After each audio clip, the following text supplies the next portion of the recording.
My Side of the Mountain, page 58, in which Frightful learns her ABCs.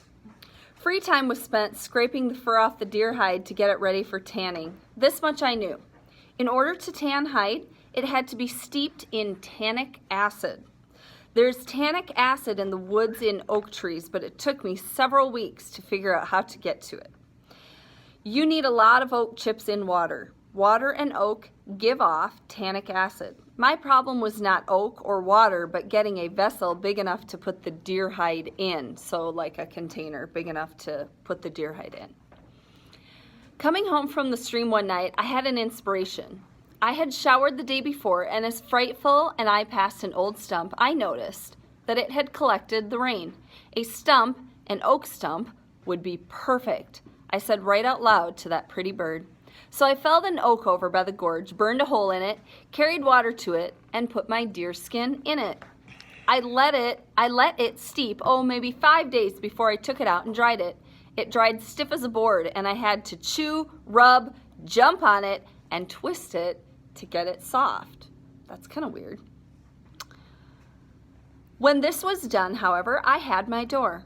I hung it on pegs inside my entrance, and because it was bigger than it had to be, I would cut pieces off now and then when I needed them. I cut off 2 thin strips to make jesses, or leg straps for Frightful. All good falcons wear jesses and leashes so they can be tethered for training. Tethered is tied up. I smoked the meat I couldn't eat and stored it. I used everything I could on that animal. I even used one of its bones for a spearhead. I was tired of catching frogs by the jump and miss system.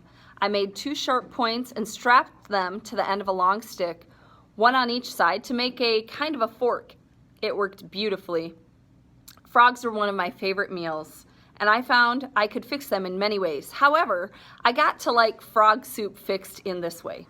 Clean, skin, and boil until tender. Add wild onions, also water lily buds and wild carrots. Thicken with acorn flour. Serve in a turtle shell. Okay, so now we know he's also found wild carrots out there. That sounds good. It does sound good. All right. By now, my 2 pairs of pants were threadbare. That means they're worn out. And my 3 sweaters were frayed. I dreamed of a deerskin suit and watched my herd with clothes in mind. The deer for my suit did not come easily. I rigged up a figure 4 trap under the log and baited it with elderberries rolled into a ball. That just mushed up and it didn't work. And then I remembered that deer like salt. I made a ball of hickory salt with turtle fat to hold it together. Every evening, Frightful and I, sometimes accompanied by the Barren Weasel, would go to the edge of the meadow and look toward the aspen grove to see if the great log had fallen. One night, we saw 3 deer standing around it quietly, reaching toward the smell of salt. At that moment, the Baron jumped at my pants leg, but got my ankle with an awful nip. I guess I had grown some. My pants and socks did not meet anymore. I screamed, and the deer fled. So the Barren Weasel is so naughty. He likes to play, and he jumped and bit Sam's ankle, which made Sam scream, and it scared the deer away. So now he has to try to catch deer again. I chased the Baron home. I had the uneasy feeling that he was laughing as he darted, flipped, buckled, and disappeared. The Baron was hard to understand. What did he want from me? Occasionally I left him bites of turtle or venison, and although he smelled the offerings, he never ate them. The catbird would get them. Most animals stick around if you feed them, but the Baron did not eat anything, yet he seemed to like me. Gradually it occurred to me that he didn't have a mate or a family. He could be a lonely bachelor, taking up with odd company for a lack of an ordinary life. Well, whatever, the Baron liked me for what I was, and I appreciated that. He was a personable little fellow. Every day I worked to train Frightful. It was a long process. I would put her on a stump with a long leash and step back a few feet with some meat in my hand, and then I would whistle. The whistle was supposed to eventually to mean food to her, so I would whistle, show her the meat, and after many false flaps, she would finally fly to my hand. I would pet her and feed her. She could fly fairly well, so now I made sure that she never ate, unless she flew to my fist. One day at breakfast, I whistled for Frightful. I had no food. She wasn't even hungry, but she came to me anyway, and I was thrilled. She had learned that a whistle means come. I looked into her steely eyes that morning and thought I saw a gentle recognition. She puffed up her feathers as she sat on my hand. I call this a feather word. It means she is content or happy. Now each day I stepped farther and farther away from Frightful to make her fly greater and greater distances. One day she flew a good 50 feet, and we packed up and went gathering seeds, bark, and tubers to celebrate. I used my oldest sweater for gathering things. It was not very convenient, and each time I filled it, I mentally designed a bigger and better pockets on my deer hide suit-to-be. The summer was wonderful. There was food in abundance, and I gathered it most in the morning and stored it away in the afternoon.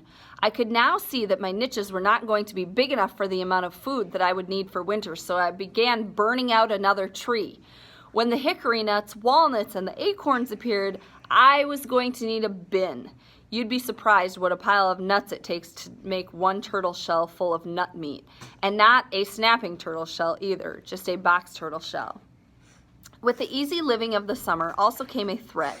Hikers and vacationers were in the woods, and more than once I pulled inside my tree, closed my deer flap door, and hid while bouncing noisy people crossed the meadow on their way to the gorge. Apparently the gorge was a sight for those who wanted a 4-mile hike up the mountain. One morning I heard a group arriving. I whistled for Frightful. She came promptly. We dove into the tree. It was dark inside in the tree with the flap closed, and I realized that I needed a candle. I planned a lamp of a turtle shell with a deer hide wick, and as I was cutting off a piece of hide, I heard a shrill scream. The voices of the hikers became louder. I wondered if one of them had fallen into the gorge. And then I said to Frightful, "That was no cry of a human, pretty bird. I'll bet you a rabbit for dinner that our deer trap worked." And here we are stored in a tree like a nut and unable to claim our prize. He can't get out to see if that deer is in his trap because there's hikers and vacationers around and he doesn't want to be seen. We waited and waited until I couldn't be patient anymore, and I was about to put my head out the door when a man's voice said, "Look at these trees." A woman spoke. "Harold, they're huge. How old do you think they are?" 300 years old, maybe 400, said Harold. They tramped around and they actually sat on the Barrens boulder and were apparently going to have lunch when things began to happen out there, and I almost gave myself away with the hysterics, which means he started laughing. Now, think about it. The Barren weasel lives under that boulder, and they're going to sit and have lunch on his boulder. Listen. "Harold, what's the matter with that weasel? It's running all over this rock." A scream, a scuttering, a scraping of boots on the rocks. "He's mad!" That was the woman. "Watch it, Grace. He's coming at your feet." And they ran. By the time I had my hand over my mouth to keep back the laughter, I snorted and choked. But they never heard me. They were in the meadow, run right out of the forest by the fiery Barren weasel. I still laugh when I think of it. It was not until dark that Frightful and I got to the deer, and a beauty it was. The rest of June was spent smoking it, tanning it, and finally starting on my deerskin suit. I made a bone needle, cut out the pants by ripping up one pair of old city pants for a pattern. I saved my city pants and burned them a bit by bit to make charred cloth for the flint and steel. That's funny. "Frightful," I said while sewing one afternoon. She was preening her silvery gray, black, and white feathers. "There is no end to this. We need another deer. I can't make a blouse," which would be a shirt, a long-sleeve shirt. We didn't get another deer until fall, so with the scraps, I made big square pockets for food gathering. One hung in front of me and the other down my back. They were joined by straps, and this device worked beautifully. So 2 big pockets, okay, that he made out of deerskin, put it over his shoulders, and that's how he's going to collect food. It's kind of like a fanny pack. It's like a berry holder. What? Quick. Sometime in July, I finished my pants. They fit well and were the best looking pants I had ever seen. I was terribly proud of them. With pockets and good tough pants, I was willing to pack home many more nude foods to try.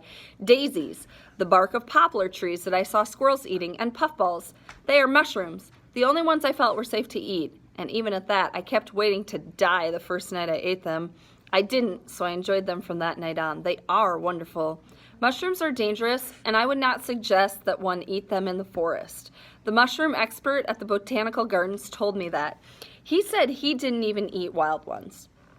The inner bark of poplar trees tasted like wheat kernels, and so I dried them as much as I could and powdered them into flour. It was tedious work, and in August, when the acorns were ready, I found that they made better flour and they were much easier to handle.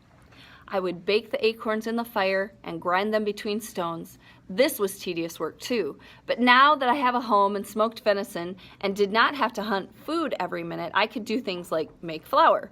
I would simply add spring water to the flour and bake this on a piece of tin. And when done, I had the best pancakes ever.